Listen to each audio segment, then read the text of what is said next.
Welcome, Pewter Report readers, viewers, and listeners to a brand new edition of the Pewter Report podcast. It's a special Friday edition of the show. We don't typically do this too much, but when your Tampa Bay Buccaneers play on Thursday Night Football, we have a Friday podcast. So today's topic is, where do the 3-5 Bucs go from here? We'll further dissect last night's debacle where the Bucs lost 27-22 to the Baltimore Ravens at home in Tampa.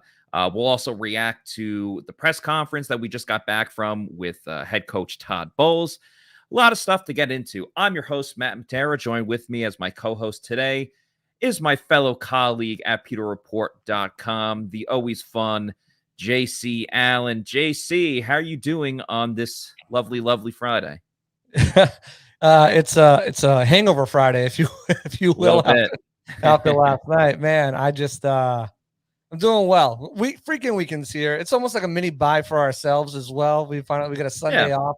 Halloween weekend too, which is a little extra mix into it as well. So I think it gives the Bucs fans a little breather to collect, regroup, maybe just not even think about the Bucs for a little bit and watch some other teams around the league. I know we have a matchup that we're both very much interested on Sunday. Want to say what up to everyone in the chat as well. Frank G says howdy.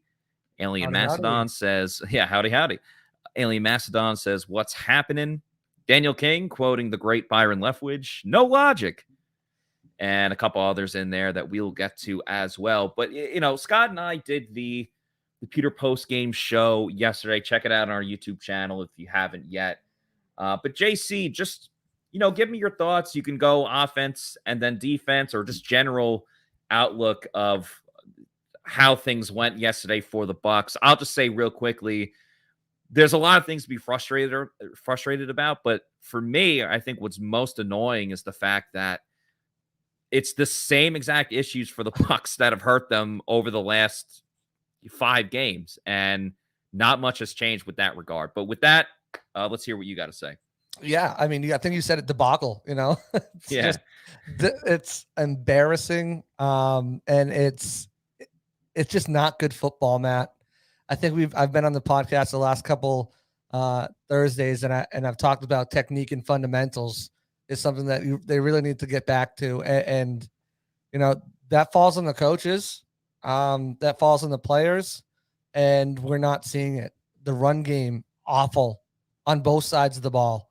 Not getting enough push on your blocks in the running game, not getting off blocks on defense in the running game, just allowing these guys to just manhandle you. And last night was more of that, to the point where in the second half, the Bucs had the ball for 6 minutes and the defense was just gassed. They were gassed, and you saw, as Todd Bowles likes to say, players loafing out there and not giving it 100%. And it's just demoralizing, to watch this team that has been so good at putting up points and moving the ball kind of at will on their opponents the last 2 years, to see whatever this is, whether it's been penalties, wiping out plays. Donovan Smith had a big one yesterday.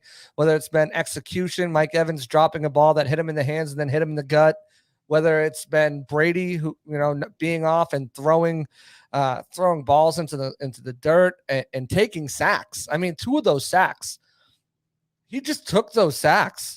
Like, the coverage was great, commendable to the Ravens, playing without Marlon Humphrey back there. And, the coverage was great. Brady just held on to the ball and didn't throw it away and took those sacks.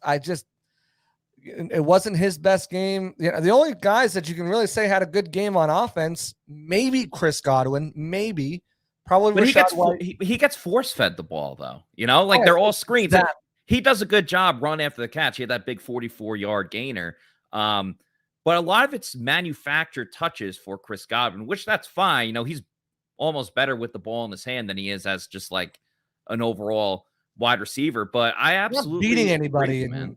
He's not beating anybody, and they're using which is weird to say. They're scheming him open and like, as you said, manufacturing those touches for him. And that's great. He did have that one big 44-yard play, but yeah, I mean, other than that, Rashad White, maybe when they got him going in the second half, I think Tristan Wirfs is just something you don't even mention because he's just been stellar all year. Yeah. Shaq Mason had a really good game, and Nick Leverett had a good game, coming in for Gedeke. And I know the bar wasn't too high there, but he did. Smith had some penalties. You had Robert Hainsey just could not control a 6'2" defensive lineman. Washington, I forget his first name, who let 3 batted passes. I just don't understand that. You got to control your man. And then the wide receivers and the tight ends, Otten had the key drop on that 2-point conversion. Obviously, they got another shot at it, failed at it. Play calling has sucked still. Those first 2 drives that were scripted were great. After that, just went down to the toilet. You really can't point to anyone on the offense that really played well yesterday other than a handful of guys, 3-4 players.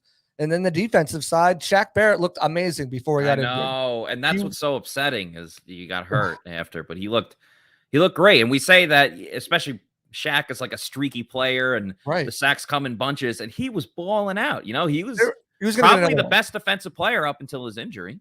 Right, exactly. And Jamel Dean, Dean, him too. He's been lights out, just a lockdown guy who's just, and when he does get balls caught on him, he's there to make the tackle. He's been great. Other than that, Keanu O'Neal struggled in run defense. Whatever that is with D. Delaney, Mike Edwards was not good. It was the defensive line. Vita Vea got a sack, but then he got pushed around, and then he was so gassed he was out for about 2.5 series. Yeah, Joe Trentrenka had some shining moments. All right, he did. He got a sack. He had Lamar dead to right on another sack, couldn't wrap him up. Then he had a face mask penalty. Fortunately, that didn't lead to points because the Bucs blocked the field goal, or that could have been something that would have weighed heavier on him. But guys just aren't playing good, and I see Zion McCollum too. I mean, he's a rookie. I give him a bit of a pass. He did have that huge pass deflection in the end zone on Mark Andrews, of all people, that first drive after the whole Delaney Darden malfunction there on the punt. So he came up big there. And Levante's steady Eddie. He had a nice big pass breakup on 3rd down to stop them converting. When I was filling out most impressive, Matt, I had a list in the first half. I had to delete half of them by the end of the game. And one of those was third down defense. They were killing it. They were forcing them off the field. Like, they were just like, boom, okay. Even though they got down there and got that field goal because of the blunder, they stopped them at the goal line. Yeah, that's not on the defense. They essentially shut it. They essentially shut out the Ravens in the first half because they started at the 6-yard line after they recovered the fumble on that botched fiasco by the Bucs punt team. They had like 1 third down conversion in like their first 5-6 drives. The Bucs just handled them. Yeah, and that's why, again, the issues keep reoccurring with the defense just breaking down in the second half. And, the Ravens, they rushed for 231 yards in the game, and like 200 of them were in the second half. So, but that's 5 different guys. And I don't. What a wide receiver. Yeah. And especially because the Bucs ran a jet sweep and it didn't work because they did it with a guy who's playing with a guy on one leg. Again, I said this yesterday.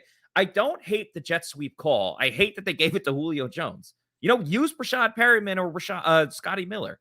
These are guys that Darden as well had one last week, but I know everyone saw that he went out of bounds. But I don't exactly know how much the defense deserves a lot of blame. There's no question there. But when they're on the field for as much as they possibly were, I don't know if we can get a full read on the situation because they had to keep constantly going out there and the Ravens held on to the ball. Now you can make the argument, well, you should have got off the field, forced a couple more punts. And that's absolutely true. But the offense has to hold up their end of the bargain too. And outside of that first quarter, it's just like, where did it go? They actually looked like a functioning offense. They finally scored a touchdown in the first quarter. They were moving the ball. And then all of a sudden, they just got away from it. And it's so funny because all the time we ask, like, please throw the ball on first down. Please throw the ball on first down. And now people today are like, they're not running the ball enough. They're not running the ball as much. And the run game has to be better. There's no question about that. 44 yards. They even lowered their league worst average, even with yesterday's outcome. it's just a matter of timeliness of running the ball. I mean, they only had 15 attempts, and like half of them didn't even come after drive, Matt. Yeah, exactly. Carmen Vitale had a great tweet about that. And so you have to mix in the running game more. I'm not saying run it on first down, run it on second down, and keep smacking your head against the wall. That's wall. what it is, Matt. And they got to use Rachaad White, too. They have to. It has to be 50-50 at this point. Don't get me wrong. We love Leonard. A lot of stuff that Leonard's done. But Rachaad White looks quicker. Has better vision. He hits the hole faster. I mean, one of the highlights for the Bucs, they had a couple shots downfield with Mike Evans where he actually held on to the ball.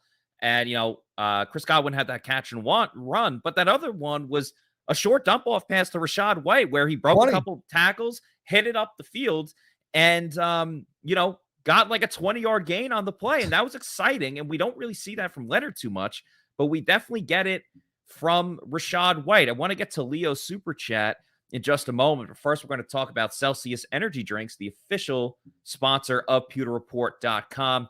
So many different flavors, from the Arctic, peach, and tropical vibes right there. You also got strawberry lemonade, the cola flavor, the cucumber lime, peach mango, strawberry kiwi guava as well. So a ton of awesome different flavors. 7 essential vitamins. That's the key. It's the healthy energy drink that you can have. Helps you get through your day with that essential energy, whether you're working, doing a workout, got a lot of the stuff going on. Maybe you got to stay up late to watch a game. Pop that energy drink. You're good to go there. And another thing, I just mentioned all the flavors. I'll put up the other picture here. Maybe you don't want to, dive in head first. You just want to dip your toe in the water. That's cool. Go to Celsius.com, click on the store locator, find out where you can get a Celsius near you, your local bodega, as I like to say, convenience stores. A lot of other different places have Celsius now, and just try one of them. You never know until you try it.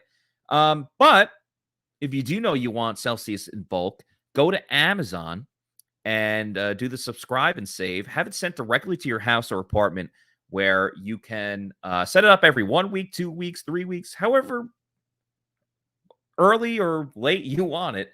You can make sure you have a variety pack, which is what I would recommend. Get that variety pack, because variety is the spice of life. Just make sure you're drinking Celsius energy drinks. That's really all we ask for. So that's Celsius #LiveFit, #Celsius Energy. Just send a picture, send it to us on Twitter at Pewter Report, and we will retweet you. So make sure you're drinking a Celsius energy drink. Let's get to that super chat from Leo, which we really appreciate. No Celsius for me today, Matt. It's been one of those. We're skipping. Yeah, I hear you. Tonight. Pirate Republic, the official beer of PewterReport.com. Right. He's drinking Long John Pilsner there. Leo says, Bowles not holding anyone accountable today was a problem. Brady looks mentally checked out. Devin channeling, I believe he's saying Vernon Hargreaves. Yeah, Vernon Hargreaves. And this team is a disaster. Well, they're definitely in free fall right now. Losing, 4 of their last 5? I'm losing count now. They've lost 3 in a row. 5 of their last 6. Yeah, 5 of their last 6. So it's really not been very good. And, we highlighted a lot. Pewter Report's Josh Capo had a fantastic video that you can find on our YouTube channel, Pewter Report TV. Make sure you subscribe to that, where he highlighted all of the mistakes of Devin White.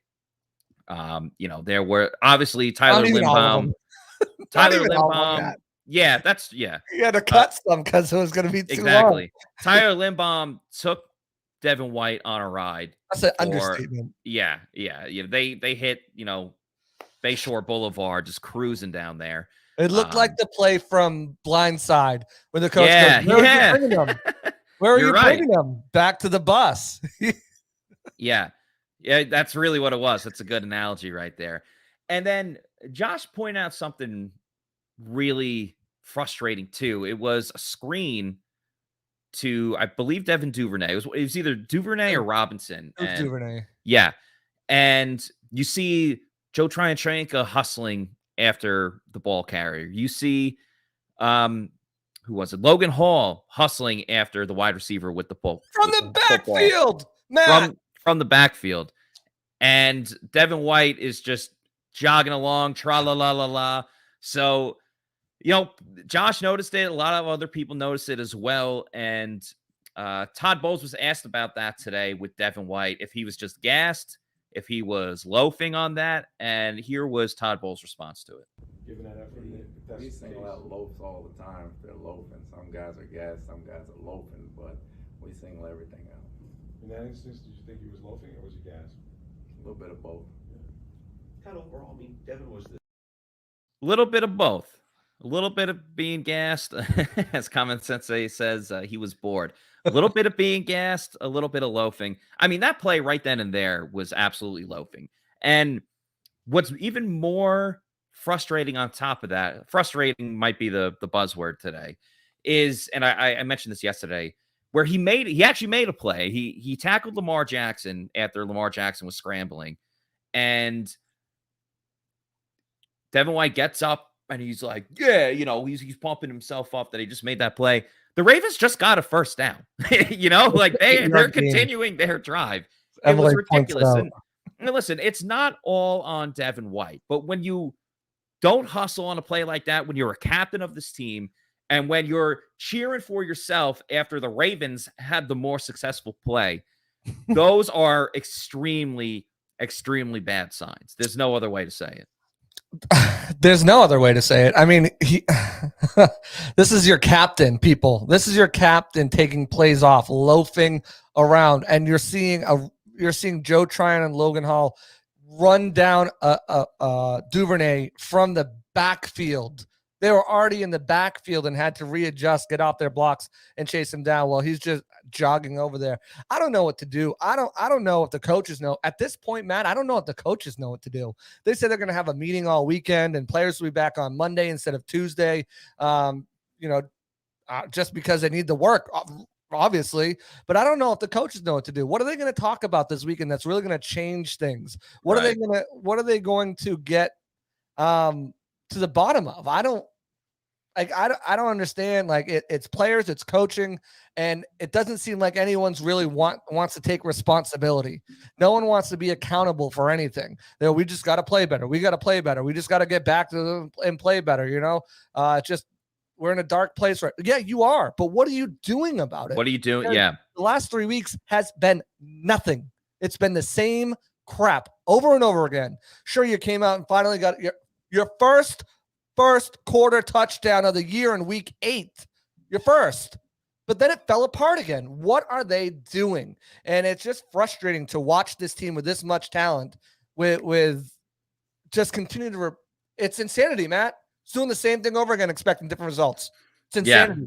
Yeah, it really is. Let's stick on the offensive side of the ball here because we got a super chat from Matthew. Awesome name. And Matthew, thank you for the $5 super chat. He says, Gage and Julio to IR. Bring up Stearns, I think he means Geiger, and anyone else, and maybe they will finally be healthy for the last 4 games. We look creative early. Why did we stop? Yeah, I honestly think they should either put Julio or Russell Gage or both on injured reserve because Julio right now just looks like a shell of himself. And I understand he got to play today. Great. Made a touchdown. He made a touchdown in garbage time. He wasn't a factor, though. He made 2 catches for 20 plus yards. I think it was 21 yards. He had 2 drops, and one of them, sure, he had to die for, but you're Julio Jones. You got to make that play. That was when Tom Brady got hit with roughing the passer. And so it would have been like a 20-yard gain on the catch from Julio plus the 15 on top of that. But unfortunately, with the incompletion, it was only the 15 yards. And still, the Bucs were scrambling. It was kind of garbage time, desperation time, if you want to call it there. But Julio just doesn't look healthy. I mean, you even saw the jet sweep we were talking about earlier. It took him like 10 minutes. It took him half an hour to get up, man. And then I thought he was going to be done from there. He had the 3rd most snaps among wide receivers because the Bucs don't trust anyone else besides Mike Evans and Chris Godwin. So Julio was a non-factor. Russell Gage has been a non-factor outside of the Packers game. Everyone wants to talk about Odell Beckham. We're not going to waste too much time on that. Why would Odell Beckham want to come here? What's the incentive besides, okay, maybe you can win the division and go 8-9 or, even worse than that, maybe be a 7-win team and get into the playoffs. There's no reason why Julio would want to come here. So there's not a lot of other options. This is what they got going forward. But I'd rather sit them and let them get healthy and try something else with with Rashad Perryman again than just seeing a hobbled, banged up guys go. That's just been the case. And also, let me get your take on Tom Brady, because the news came out today. Obviously, Tom Brady and Giselle are officially filing for divorce. We don't really have to comment on that much further. It's their personal life. But Tom did not look good yesterday. He's not pushing the ball down the field. I don't think he's been terrible this year, but I think Brady does deserve a fair amount of the blame too, outside of Byron Leftwich. We talked a ton about Byron Leftwich, but Brady missed some open guys. Kyle Rudolph, he severely underthrew Scotty Miller. They got bailed out because of the underthrow, but that was not by design. That was more luck. I think Brady has to step his game. I mean, everyone has to step their game up. But as you talked about before, Brady holding onto the ball a little too long. Everyone's pressing right now, including Tom, I think. Yeah, absolutely. I mean, you can tell that this team is just not focused. They're not zoned in. These are guys who've been playing. It's so weird. These guys have been playing with each other for 2 years, Matt. And the chemistry is off between him and Mike Evans, between him and Godwin. How? How? Exactly. And I get it. Everyone wants to bring in a wide receiver. Well, we need to bring someone in, to Gage and Jones or whatever. The Bucs are already paying over $30 million to their wide receiver room this year. You want them to add another contract? Any guy that they bring in, besides like a stopgap, mediocre number 3, number 4 guy. I've heard, Brandon, obviously our own Paul Atwell wants Brandon Cooks in the worst way, but there's another guy making $10 million. And then you look at around the landscape of the league. I thought Kadarius Toney would have been good. Obviously dealing with some hiccups, but he's a guy who's got some speed and can give you something different on the outside. I don't know who they go out to get to bring in, besides an Odell. Why would he want to come here? You're going to have to trade for someone that forces your hand, or sign Cyril Grayson. Cyril Grayson's out there. He looked great dude, I'm all for that. Not just because he's a friend of the program. Like, you saw what he did last year towards the end of the season. And sure, it wasn't the most groundbreaking thing of all time, but when you've seen from Rashad Perryman, from Scotty Miller, they haven't brought much outside of Perriman's touchdown against the Saints. You need something else. You need an influx somewhere, because Mike balled out in this game, even with his drop. He had over 100 yards, multiple receptions, and it's still not enough for this team. And there's only so many guys you can bring in at this point in the season, because the Bucs are limited at the salary cap. I think they had over $3 million. Yeah, over $3 million. And if the chemistry's off with Mike and Chris, right? Yeah. What are you doing bringing in someone new? You think the chemistry is going to be better? Even in a mini bye week? No, it's not. Yeah. I don't. Brady's going through Brady went through some shit this week. He's signing papers and going over, okay, I get this, you get this, my custody date's this, that, whatever. There's a lot on his mind. And he had to play in a short week, and after coming off a loss, and dealing with injuries, and dealing there's a lot going on for Tom, but his play was still inexcusable. I mean, he didn't look like it's not like he looked like a 45-year-old quarterback out there. That's not what I'm saying at all. He made some incredibly tight window throws, and he continues to get the ball out quick. He's got zip on the ball. I just think it's choices, some of the choices he's making, and the line protected way better in pass protection. I still don't know if he's got that full comfortability with them yet, to trust them to allow plays to develop. And on the flip side, too, the Ravens play great coverage. The guys on offense, the wide receivers, they're not separating. So Brady's got to settle for checkdowns, or he's holding the ball too long, waiting for someone to get open. I don't know. I asked Bowles about this, or Byron about this last week. When do you start scheming guys up? We scheme guys up since 2019. Oh really? Oh really? So I don't really know. They're trying to use Mike on screen passes too. That's not his game. What are you doing? I tweeted this. I said this yesterday. I'm out on screens unless they go to Chris Godwin. I'm done with screens. It didn't work with Rashad White. It didn't work. I don't know why they want to throw it to Mike Evans. Mike Evans, for all the great things he does, and he's still a great wide receiver, he's never been known as a yards after the catch guy. So why are they throwing a screen to him? Now, you mentioned some of the you hit him in choices. stride, he's good, but he's not going to make people miss. You mentioned some of the poor choices that Tom Brady made throwing the football or not holding on to the football. There are a couple of choices that everyone here watching this show can make, and that is if you go to the Seminole Hard Rock Casino in Tampa, you can choose what you want to play, whether you want to go to the slots, play blackjack, whatever it is. Head on over to the Seminole Hard Rock Casino in Tampa. Just the way you like it. Me and my wife decided we'll have some fun. I was playing a 2-cent machine. 6 bets in, I hit a jackpot. $117,000. Hi, my name is Tara, and I won over $500,000 playing slots. I do this full time, and I would not change it for the world. I'm Gloria. I won over $2 million at Seminole Hard Rock Casino. I went and bought a bunch of jewelry. My name is Mike, and I won over $350,000. I love playing baccarat because it hits different. When you pull in that card and you flip over that 9, beating that 8, can't miss. I'm Jimmy. I won $500,000 in a slot tournament at Seminole Hard Rock in Tampa. Even a blind squirrel can get a nut sometimes. My name is Philip, and I won $215,000 on Blazing Sevens. Putting my last $40 on the table. Next thing you know, bam, $215,000 jackpot. I hit that bad boy. I didn't realize how much it would change my life. You only live once. Have fun with it, right? Anybody can win at Seminole Hard Rock in Tampa. You never know when you can win big, so check out the Seminole Hard Rock Casino right here in Tampa. It's very close. I think someone should blindfold this Bucs team because maybe then they'll get a nut. Because right now they are a blind squirrel not getting a nut right now. Yeah. And it's been bad. And you talked about some of the plays, the choices that they made, some of the choices they made with players out there, specifically on offense as well. You know, you look at how many snaps Lenny was out there for, how many snaps, you mentioned how many snaps Julio was out there for. Julio's banged up. Lenny's been ineffective.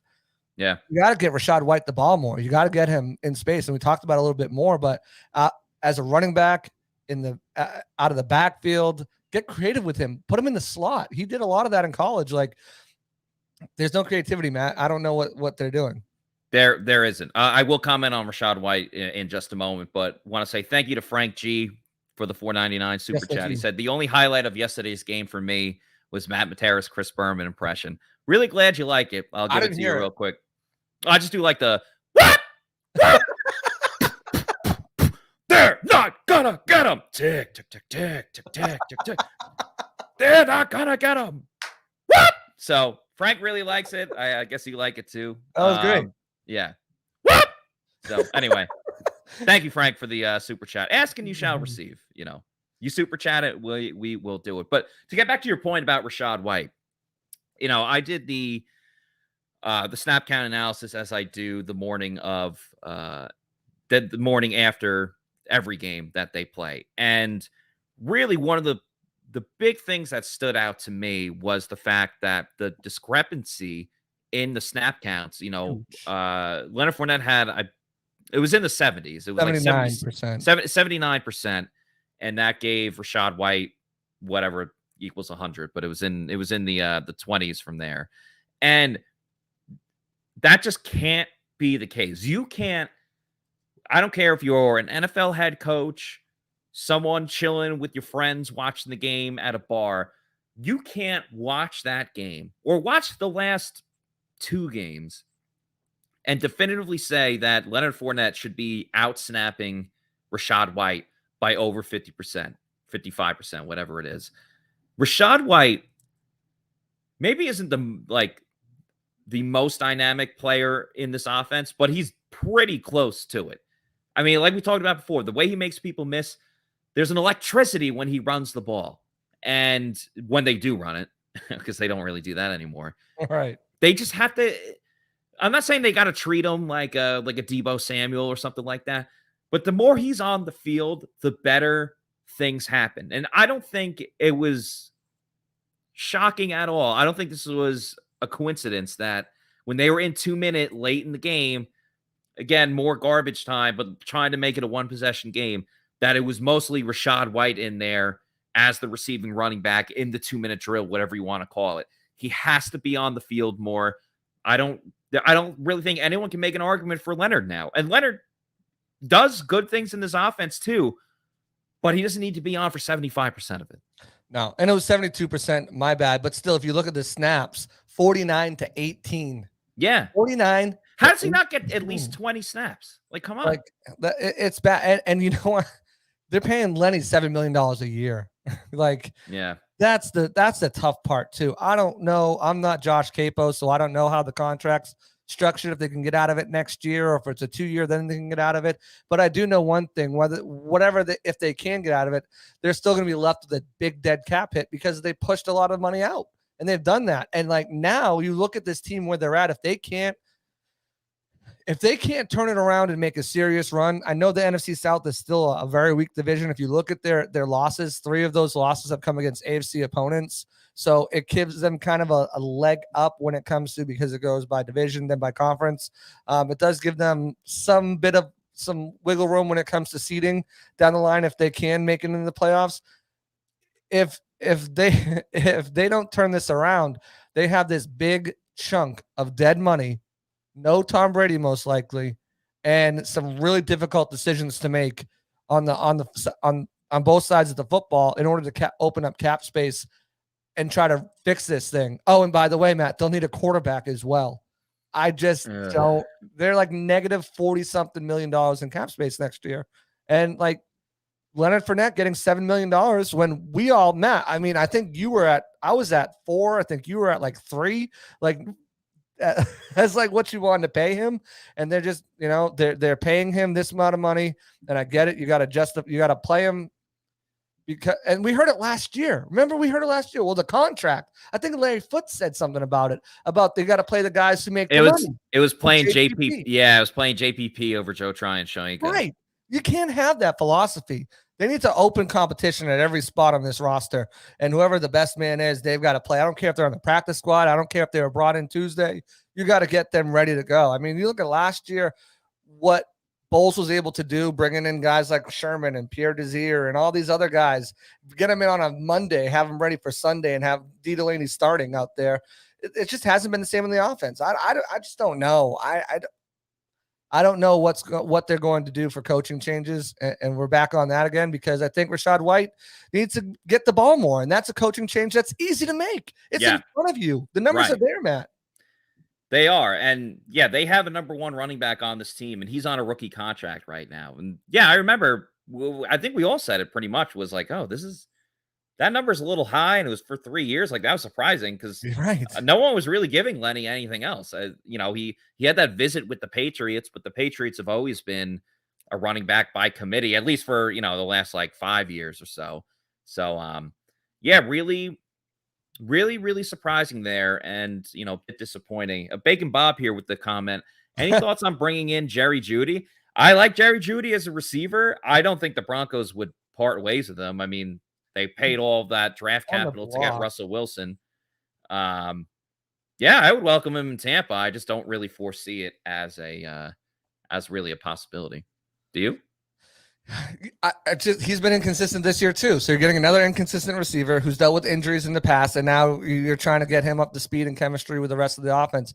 I think I've heard that teams have inquired about him. I don't necessarily know if he's on the block. We don't know until someone comes out like Ron Rivera did and said we are not trading Antonio Gibson. Yeah, today, like you don't know until a team, But doesn't matter. They can say they want to trade Antonio Gibson. If I come in with 2 first-round picks, Gibson's out of there. So it depends on how badly a team wants him. I think he could do well in this offense.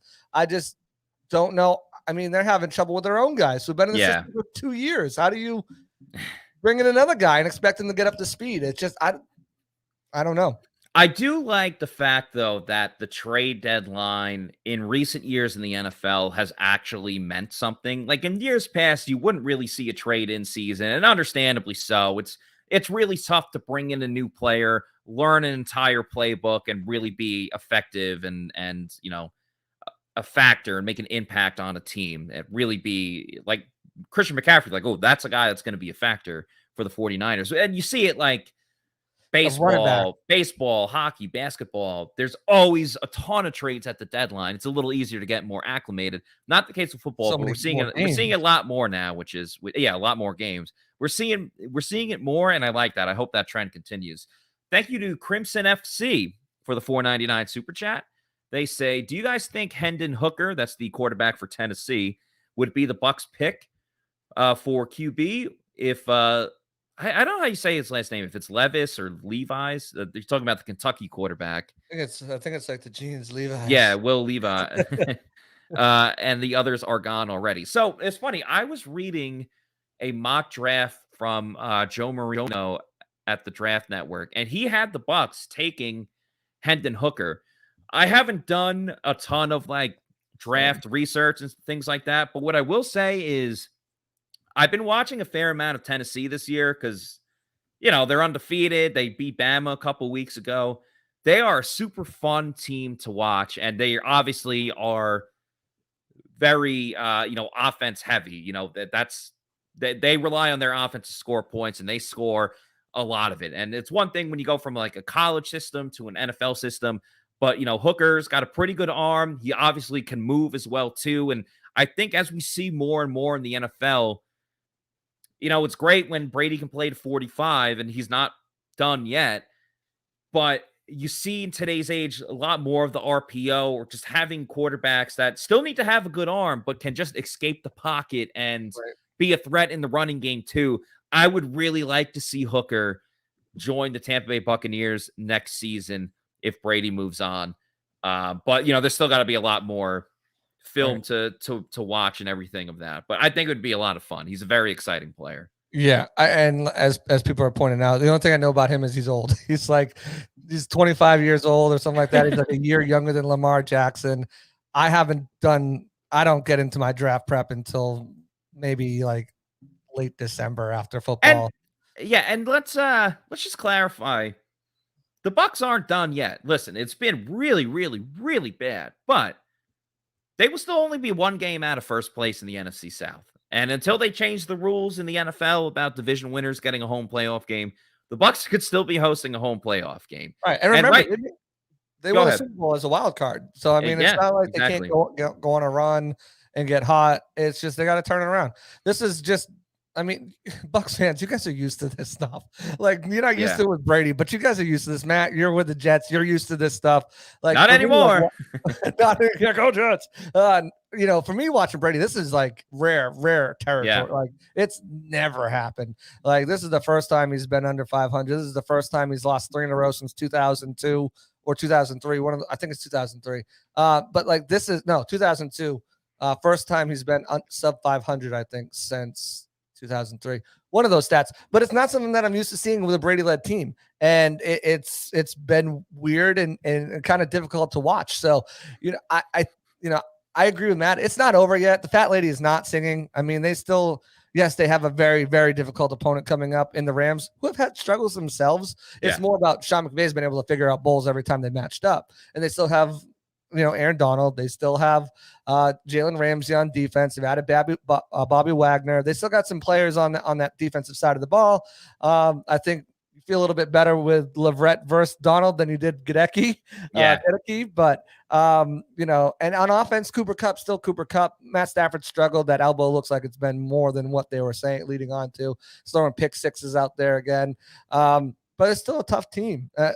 This team sucks at running too, to be quite frank. So maybe that's good for the Bucs too. Bowles said that they could be getting Akeem Hicks and Sean Murphy-Bunting and Carlton Davis back this week, which would be good. Well, hopefully Antoine Winfield Jr. will come out of concussion protocol. Obviously, they'll still be out with Logan Ryan. And speaking of Logan Ryan, Matt, that's where these struggles I feel like really started to set in. Is when Logan Ryan was gone. His presence was not being talked about enough, and his ability to allow Bowles to use those 3 safeties so uniquely, his ability to come up and run support, and just as a playmaker. I mean, 3 turnovers, he was getting after it, and I think they're really missing him right now, along with all the other injuries on defense. Yeah, he was the best free agent acquisition that the Bucs made this year, and obviously Scott alluded to this yesterday. They are really hurting without Antoine Winfield Jr. back there, who's been, with no question, their best defensive player. And you mentioned that they play the Rams next week. I haven't seen the line just yet, but I would imagine they're probably an underdog against the Rams, the way that the Bucs have been playing, which, of course, reminds me of our good friends at Underdog Fantasy. Playing at Underdog Fantasy is the easiest way to get some action on the NFL. That's with their pick'em game. You could do the rivals as well. Just pick an over or under on your favorite or least favorite player stats, and you can win up to 20 times your money in a single night. Underdog keeps it super simple with their easy-to-use website and mobile apps. You pick between 2 and 5 players to fill out your pick'em slip, get every pick right, take home some cold hard cash. Use the promo code Pewter, that's Pewter, get your first deposit doubled up to $100 by Underdog. Even if you learn from Plant City Math, you know that that's a pretty good deal. Once again, Underdog Fantasy, promo code Pewter, Pewter, and start winning some money. I came close to winning yesterday.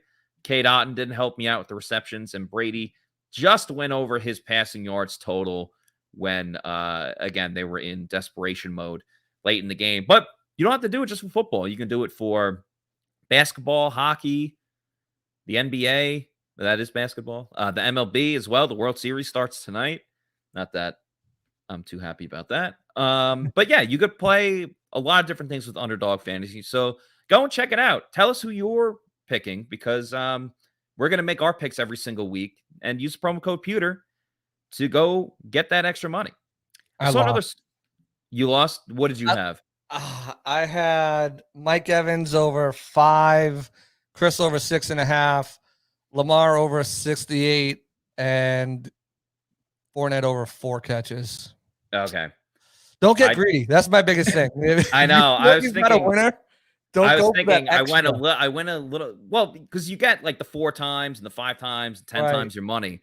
I did Gus Edwards over 45.5 rushing yards, which was I knew that was going to be so easy before that. I did over 1.5 field goals for Ryan Suckup, which again, with the struggles of the Bucs in the red zone, seemed pretty good. And then I did Brady under his passing yards and Kate Otten over 3.5 receptions. So that didn't come through, but I've hit a couple this season. So definitely looking forward to getting back on the winning track there. It is a lot of fun. Giovanni here. Appreciate the super chat, my man. A $5 super chat. Team lacks discipline and coaching. It doesn't help that TB12 had his worst game of the season. I hope this mini bye lets the team reset and come out strong. I thought playing on a short week was going to fire them up, because they started, that first quarter, that defense, they were rip-roaring and ready to go. And I think they proved that even further by not allowing a touchdown after that fumble.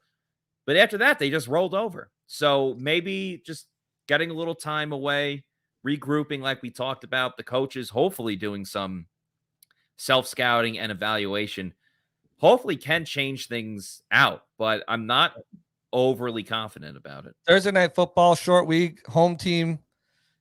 Usually that's good money. Usually that's good money, Matt. You know that. Yeah. At this Bucs team, they just didn't come out and handle it. I thought they were going to be. I mean, I picked them in Pewter predictions. I didn't think they were going to lose 3 in a row. I thought they'd find a way to come out, and I am now in last place in Pewter predictions, by the way, this year. So I mean, none of us really have great records. So no, besides Josh, I think he's like 4-3 or something like that. Okay. He's doing all right, but the Bucs have just let us down week after week. I think they have this weekend off, so they have Friday, Saturday, Sunday off. They're back in the building Monday. It's a time for them to kind of relax.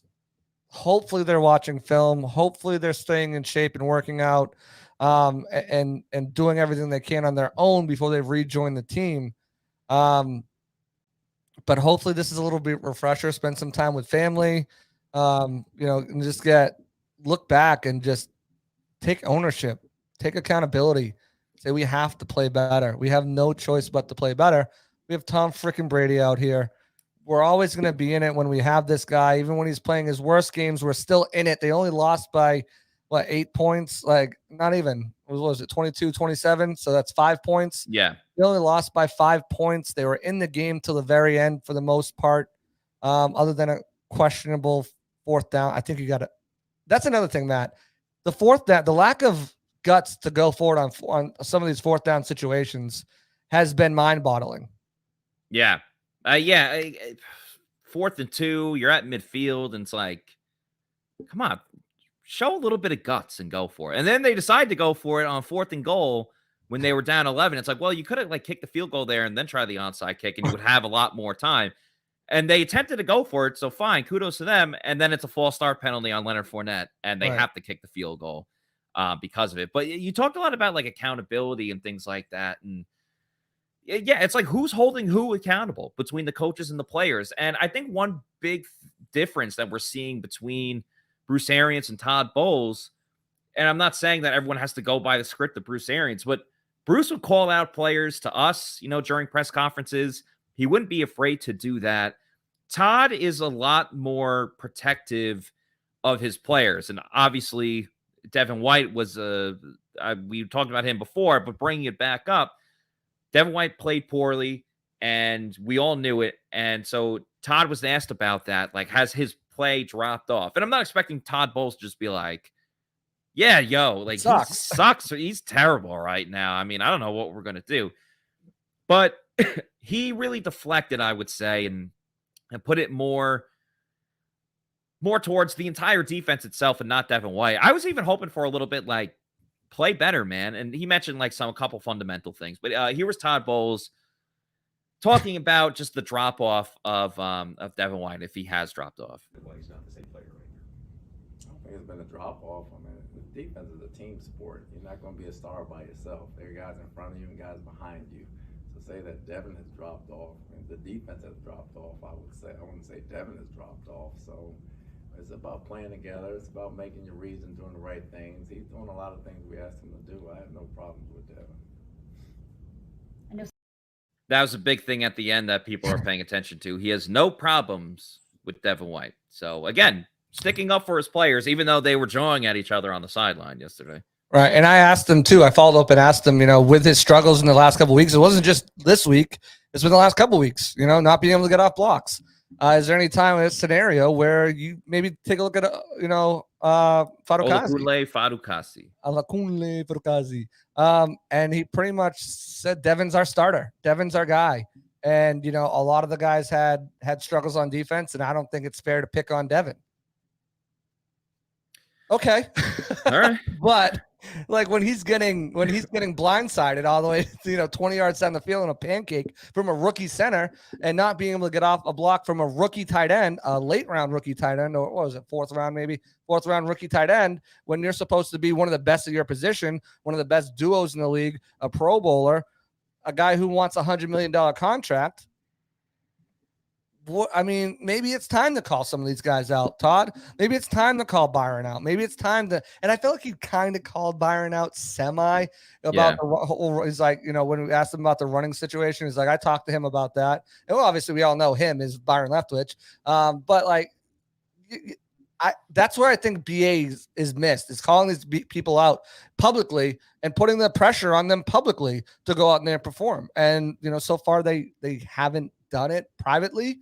So maybe that's somewhere where he needs to make a change and start letting these guys know, hey, you're not playing well, and I'm going to let the world know it. And if you don't want the world to have that perception of you, do something about it. Change it. Yeah.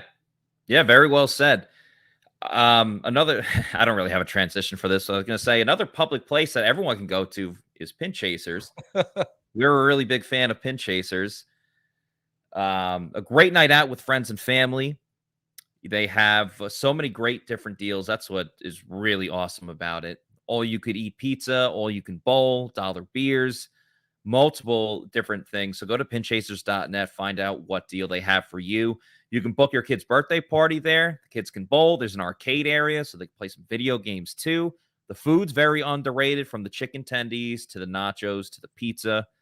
All great stuff there. And start booking your holiday party. I know Halloween is Monday, and it's Halloween weekend, but the holidays in December, those start coming up very, very soon. So make sure you book that sooner rather than later. And also, the Bucs don't play this weekend. Head out there on the weekend. They have a great brunch special and brunch food that you can go and get. Which not many other bowling alleys can really offer. So this place, Pin Chasers, is more than just a bowling alley. It's a great day or night out with friends. Go to pinchasers.net and reserve a lane, book a party, or book that holiday party like I was talking about. Matt, I think as we wind down this show, I want to shout out Harvinder. I think he's got a great question, and I kind of want your input on it. And I'll give my 2 cents too. He points out we listed all the problems, which we've done for about 3 weeks now, Matt. But are there any actual answers? Is this team and coaches simply not good enough this year to win a championship or to really compete for one at least?